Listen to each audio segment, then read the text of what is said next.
One of the newest guns to come to Escape From Tarkov in the most recent wipe is the 5.56 version of the G36 in a few different variants. Now, the G36 is represented in a ton of video games and it is often a fan favorite. It is definitely something that the community was looking forward to in Escape From Tarkov, but the question is it worth using? So in this video, I want to compare it against all the other 5.56 guns in the game and talk about its price, its performance, and if you should be running the G36.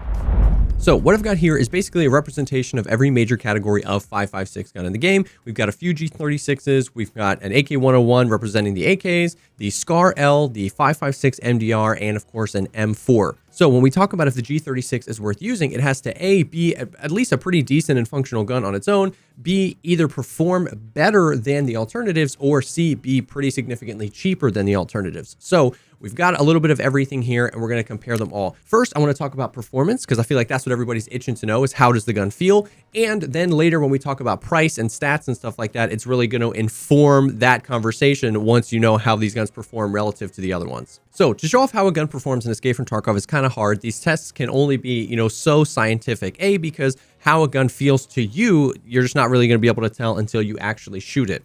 But additionally, because a lot of the times the stats that Escape From Tarkov provides us don't really mean anything. The recoil stat of 46 might feel completely different on 3 different guns with 46 recoil. The fire rate is, of course, going to change how the recoil is felt. A lower fire rate, it's kind of like perceived as felt like a little bit less recoil. Higher fire rate, the gun can climb much quicker. And then additionally, there's hidden stats and hidden mechanics that the game doesn't show us, like camera recoil, which is basically separate from the recoil of the gun. How does your character's face, how does the camera you're looking through react to the recoil? So all that being said, how these guns are built for this test, we'll talk about a little bit when we talk about price as well. But just know for the G36 and the SCAR and the M4, they're as close in recoil as I can get it, even though they may differ in fire rate. The actual recoil stat, 47, 46, I try to get as close as possible. Something like the MDR, you actually can't get that low, so it's going to be a little bit different. And then the AK is kind of in a league of its own as well. So what we'll do is I'm standing here on customs. I'm going to use each gun. I'm going to aim right here at the lower circle. You'll be able to see the spread. I am not going to compensate for recoil at all. So from this distance, about 8 to 10 meters, you can kind of get a feel for the recoil pattern.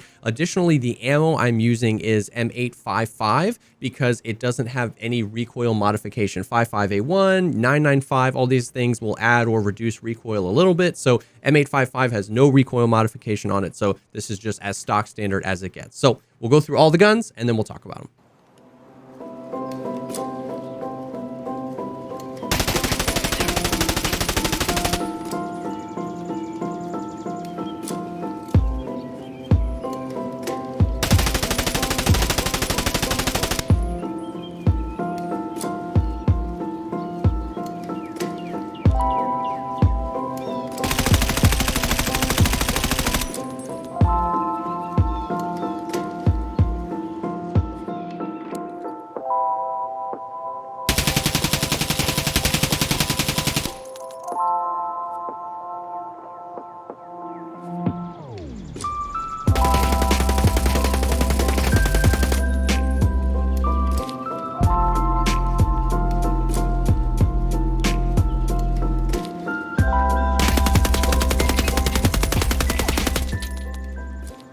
So there's some really interesting stuff to note here. Starting over here with the G36s, you see the long barrel G36 that doesn't have the actual foregrip or anything. Actually, didn't climb quite as high as the shorter barrel G36C, although they did both kind of end up leveling out at the same spot and having a very similar spray pattern. The M4, which was very lightly modded compared to what you can do to an M4, which we'll see when we talk about price and everything, definitely climbed about as high. A few more shots look like it landed up high there, but then basically leveled out to the exact same spot. And then what's really interesting to see is that the 3 guns that performed much, much better were the big heavy SCAR, the AK-101, and the 5.56 MDR. The 5.56 MDR having the most recoil out of all of them, by the way. The G36s had about 46. This has 55. This kind of goes to show you that a slower fire rate can produce a lower recoil and a tighter spread. And then also, like we were talking about with the camera recoil and some of those hidden stats, even though the SCAR had the same recoil, actually one additional recoil point than the G36's. The SCAR kind of has the combination of everything between the fire rate, the camera recoil, and whatever other hidden stats there are to perform the absolute best, not only in the sense that it didn't climb very high, but the grouping was incredibly tight and it felt like it would be easy to control. Once again, I didn't do any sort of mouse movement with these, but it felt like this would be easy to control. And then, in my opinion, kind of like the star, once again, we'll talk about when we start talking about pricing, is the AK-101 sitting right here. Not the best. The SCAR had a little bit better of a grouping, but it didn't climb very high. It's got a pretty tight spread, especially when you compare it to the G36s and the SCAR and stuff like that. So really interesting. That's kind of the performance of it. And now we can go talk about like the price, the stats, and how the G36 stacks up. So obviously to start, we'll talk about the G36 and some of its characteristics. It's got a 750 RPM, which kind of sits it like right in the middle. The 5.56 MDR is going to be 650, a little bit slower. The M4 is going to come up at the 800 range. The SCAR, 650, a little bit lower. And the AK-101, 650, a little bit lower as well. So it's got faster than most of the other ones, but not quite as fast as something like an HK or a M4. And then, of course, with 5.56 guns, you can mod them down to some pretty decent recoil. Once again, 46 is about as low as you can go on a G36. And then the ergonomics is the big thing to talk about with the G36. Basically, no matter how you configure it, it's just got absolutely terrible ergonomics. Anywhere between 7 and 13.5 is basically the best you're going to get, which is a huge negative for this gun, because it just feels super hard to ADS, especially when other things in its class that are as expensive or cheaper can get this good or better recoil stats and have quadruple the ergo. So those are the kind of main stats of the G36. You can buy them from Peacekeeper. There are a few different variants. Most of the variants are really just the type of optic. There's a lot of built-in optics on them, but the three basic types is the G36C, which is the short barrel one, the G36KV2, which is kind of like the medium barrel, and then the G36E2 or any of the other variants, which is like the long barrel one. Basically, I would say you're either going to end up using the long barrel or the short barrel, because the G36C, with it being short barrel, just makes it a little bit more maneuverable. And the long barrel it has the most ergo. The medium barrel length one has the same recoil and a little bit worse ergo, and so I don't really see a reason to use that. As far as modularity goes, there's not a whole lot. You can replace the buttstock for this one. You cannot replace the pistol grip. You know, you put whatever grip, maybe a flashlight you want, whatever suppressor you want. On the long barrel one, you actually can't put a suppressor, but you can put the bipod, and it actually weirdly ends up being the same recoil, even though you can't put a foregrip on it. Another cool thing about the G36 is, as it stands, the G36 only has the 30-round G36 mags, but what you can actually do is replace the mag well of the gun and then allow it to take other 5.56 magazines like all of the other ones in the game. So now you can put the 60-round mags in there. It's an additional cost, but if you really want to use the 60-round mags with the G36, you can, and I think that's pretty cool. But that's it when it comes to modularity. As far as price, once again, you can buy them from Peacekeeper, and they vary in price. However, this is another one of those guns that you can purchase on the flea market. So 600 USD, 700, 600, 700, 596. Not too bad. You can find them on the flea market. The thing with them on the flea market is it doesn't separate the different versions. So everything is here. The most common ones are the long barrel ones with the integrated sights and stuff like that. But if that meant you were going for a long barrel one, you can pick one up cheaper and then basically just, you know, replace the buttstock, throw your suppressor on and put that bipod, and then you're good to go. Not a whole lot to do there. But basically, the way it shakes out is these two builds you can get for about 180 to 200,000 rubles.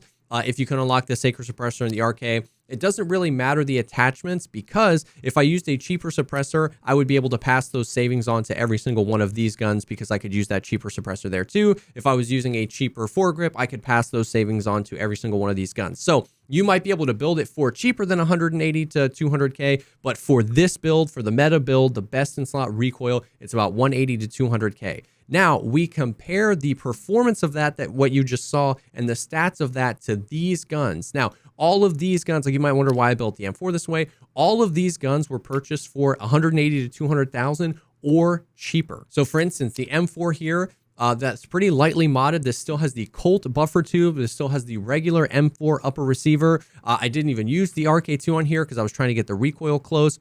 This gun was purchased for about 180,000 rubles. You've got the same vertical recoil, 47 as opposed to 46. As you saw, it performed almost exactly like both G36s. and you've got 46 ergo as opposed to 7 or 12 ergo. And then in addition to this, it's infinitely more modular. So if you find a better buffer tube, or if you use it for a few raids and now you can afford a better upper receiver, if it can get much better than this, you can get M4s down to like 32 vertical recoil. They can be absolute laser beams, but even a relatively budget one is basically as good or better in some cases than the G36. Then you take a look at the SCAR. Once again, you can purchase the SCAR on the flea market. You can go for the longer barrel ones because they often help. You can get them for 50K at 100 durability. Then throw some of these mods on.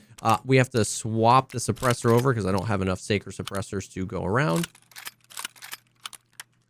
And when it's all kitted out, once again, with the base gun coming in at about 50K, swapping to all these attachments, if you have the money to do it, or if you have the traders unlocked, puts you at around 180 to 200,000 rubles. And with the SCAR, like we saw, it's got about twice the ergo, which you could go more ergo with some different attachments. It's got the same vertical recoil, but once again, this gun performed the absolute best when it came to the tightest grouping of bullets and the camera recoil, making it very manageable. Then we take a look at something like the MDR. Now, once again, the 5.56 MDR, like we said, even though it has the most vertical recoil, because of that fire rate, because of these whatever arbitrary hidden stats, meant that this outperformed the budget M4 and both G36s. These are not modular basically at all, so you don't have to worry about buying a bunch of extra parts. It's literally just the foregrip you want, the suppressor you want, the optic you want, and then you're done. And look, we're in that same vein. 43 ergo, so you're quadrupling the ergo of the G36C, and even though it has a higher recoil, it actually weirdly performs better.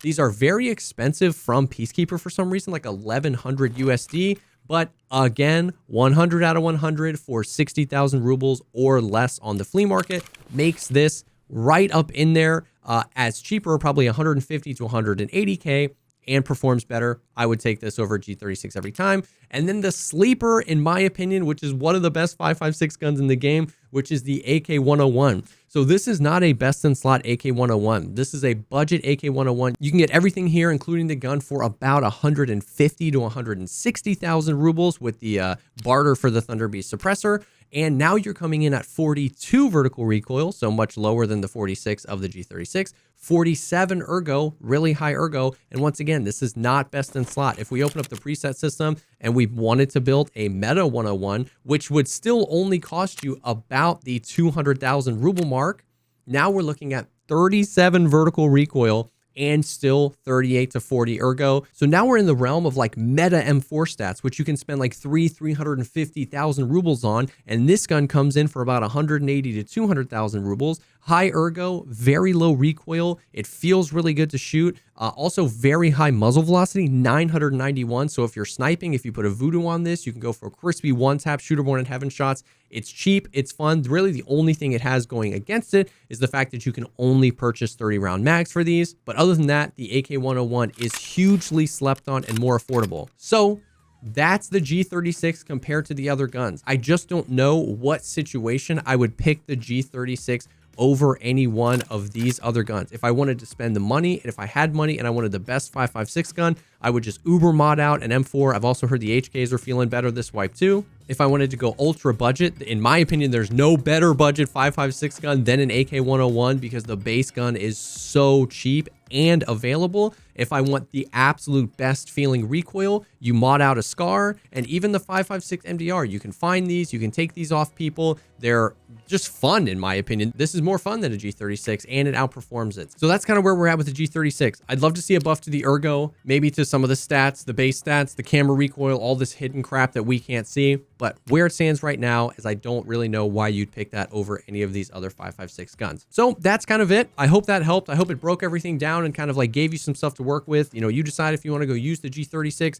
5.56 has gotten a few buffs this wipe, so some of these guns are in a really good spot. But let me know down in the comments down below, have you used the G36? Do you like using it? Is it just the nostalgia factor of using it in other games? If you like this video, think about dropping a like or commenting down below or subscribing to the channel. That stuff helps me out a ton. I stream Escape from Tarkov on Twitch 6 days a week. I'd love to have you stop by and say hey. That link is down below as well. And if you're looking for people to play Tarkov with, our Discord server is an awesome place to be. That link is down below as well. Thank you again for stopping by, and I will definitely see y'all on the next one.